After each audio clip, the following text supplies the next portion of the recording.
Миша, ты нашли 5, 6, Паша есть 7, 8, 7, 8, 9, 10, Мишу просим, молодцы. А лишь кого мы просим? Кто такие Миша?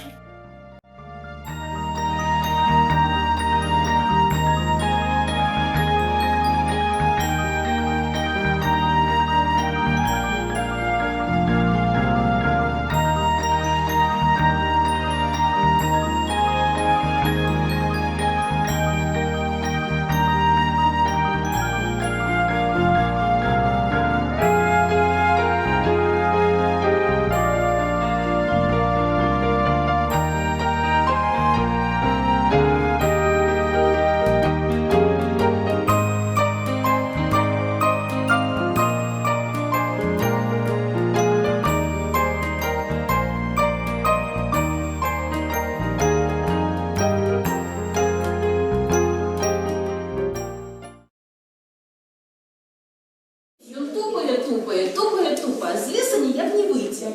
Стомився немного, сів на пенек, а Миша над ним притаився на галиці. І думає, зараз селянин скаже: добрые духи леса, выпустите меня отсюда, зроблю что за угодно. А Миша тут такие з'явиться і скаже: выпущу, только забери меня до себе жить.